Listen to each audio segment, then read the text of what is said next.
नमस्कार जय Jagannath welcome to my YouTube channel talk now मैं आपको स्वागत जनाऊँ दर्शक बंधु आज आम से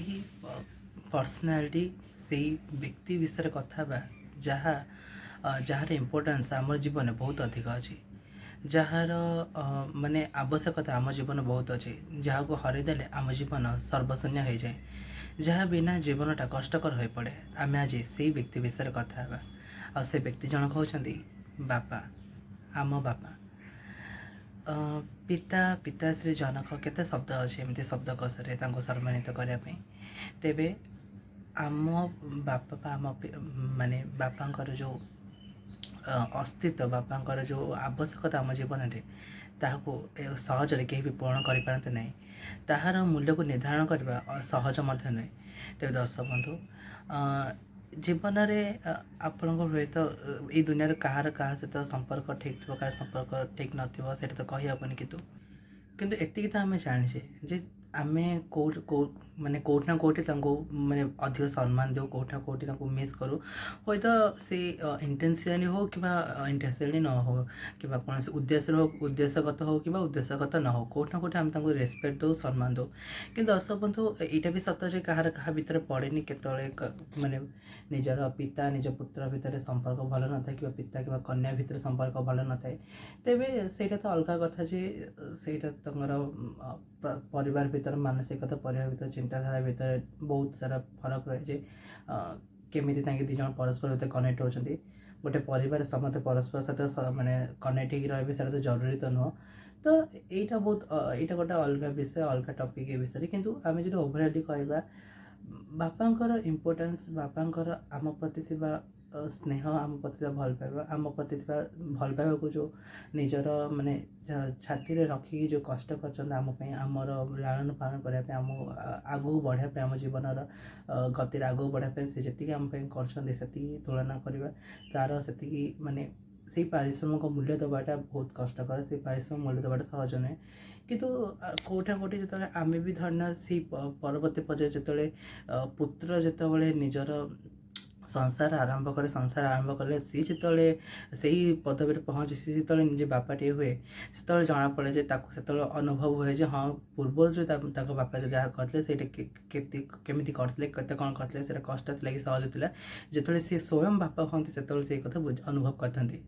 दर्शक बंधु निजर खुशी निजर सबकि बहुत परिश्रम करती बहुत खटती बाहर जाकि बहुत जगह कम करती जे फैमिली भल रुहतु फैमिली समस्त भल रखापी खुशी रखापी बहुत स्ट्रगल करती से व्यक्ति को सम्मान देवा से व्यक्ति भल उपदेश को शुणा से व्यक्ति को असम्मान न करवा जमी समाज चिंता इज्जत जमी न पड़ो से विषय ध्यान देवा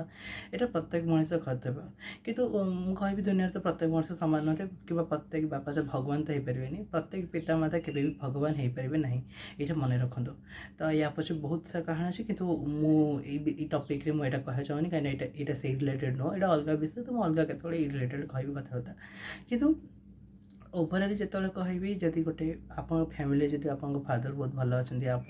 फादर बहुत मेहनत अच्छे केवल आपण मानी आपण पिता बहुत स्ट्रगल कर फादर मैंने बहुत सैक्रिफाइस कर निजर सब कुछ सैक्रिफाइस कर केवल आपण खुशी तेज से खुशी को सम्मान देवा से खुशी को बचाई रखा आपंकर कर्तव्य से खुशी को जो सम्मान न देवे तेल ईश्वर आपको दंड देवे आ से खुशी जो सम्मान न देवे तेल से कष्ट को जो आप सम्मान न देवे जो भल उपदेश न शुणे तेज जीवन मन रखते जीवन गोटे सैकेल यहाँ ही सैकेल भाया चलुचे आपन भी परिवार निजर आपन भी कौटना कौट बाहर आपंकर भी फैमिली आपन भी से स्थान पहुँचे तेरे मन रखु कर्म सब घूरी बोली थाए तो आप कर्म भी आपको मिल जाए से समय तेरे कहीं से बाट जाए कथा जो कहीं माने कष्ट सहे कहीं हम तो मूलर आप पिता पुता रिलेशन ठीक कर चेष्टा करूँ दशरथ और रामचंद्र को रिलेशन रखा चेष्टा करते बापा आज्ञा बापा वचन को रक्षा करने जी कि सबकि छाड़ी वनवास पलि जाए राजी थे से पुत्रटे हवा चेष्टा करूँ से गोटे भल सन्तानटे हूँ भल पिता भल सन्तान हो जब आप पिता भल अच्छा तेज आप सन्तान बहुत भल हवा चेष्टा करूँ केत लोक देखी माने फादर भल थे सन भल नुहति डॉक्टर भल नुहति कि कार पुत्र कन्या भल थे फादर भल नुहति तो एमती तो हुए ये संसार तो 5 ଆଙ୍ଗୁଠି ସମାନ ନଥିଲା ବେଳେ ସମସ୍ତ ଡିଫରେଣ୍ଟ ମାଇଣ୍ଡ ସେଟ୍ ଡିଫରେଣ୍ଟ ସବୁ କିଛି ଅଛି। ତ ତଥାପି ଯଦି ତଥାପି ଦୁନିଆ କହିବାକୁ ଗଲେ ଷ୍ଟ୍ରଗଲ୍ ସମସ୍ତଙ୍କ ପ୍ରାୟ ସେମ୍ ହିଁ ରୁହେ। ସମସ୍ତେ ପରିବାର ପାଇଁ ହିଁ ଚଳନ୍ତି। ଯେହେତୁ ଆମେ ଗୋଟେ ସମାଜରେ ଅଛେ, ସେ ସମାଜର ରକ୍ଷା କରିବା ଆମର କର୍ତ୍ତବ୍ୟ। ସେଥିପାଇଁ ସମାଜ ଲାଳନ ପାଳନ କରିବା ପାଇଁ, ଆମକୁ ଛୋଟରୁ ବଡ଼ କରିବା ପାଇଁ, ଆମକୁ ସ୍କୁଲ କଲେଜରେ ପାଠ ପଢ଼ାଇବା ପାଇଁ ବିଭିନ୍ନ ପ୍ରକାର ଷ୍ଟ୍ରଗଲ୍ ସେ କରିଥାନ୍ତି। ସେଇ ଷ୍ଟ୍ରଗଲ୍କୁ ସମ୍ମାନ ଦେବା ଆମର କର୍ତ୍ତବ୍ୟ। ଷ୍ଟ୍ରଗଲ୍କୁ କେବେ ବି ଆପଣ ଅଣଦେଖା କରିପାରିବେ ନାହିଁ। ତେବେ ଆପଣ ତାଙ୍କୁ ସମ୍ମାନ ଦିଅନ୍ତୁ, ତାଙ୍କୁ ହୃଦୟରେ ତାଙ୍କୁ ଭଲ ପାଆନ୍ତୁ, ତାଙ୍କ କଥାବାର୍ତ୍ତା ମାନନ୍ତୁ ଏବଂ ତାଙ୍କ କଷ୍ଟକୁ ଦୂର କରିବା ପାଇଁ ଚେଷ୍ଟା କରନ୍ତୁ। ତେବେ ଆଇ ହୋପ୍ ଆପଣ ମୋ କଥା ବୁଝିପାରିବେ। ତେବେ ମୁଁ ଏତିକି ହିଁ ରଖିବି। ଯଦି ଭିଡ଼ିଓଟି ଭଲ ଲାଗିଲା ତ ଲାଇକ୍ ସବସ୍କ୍ରାଇବ୍ କରିଦେବେ। Thank you for watching me. Thank you.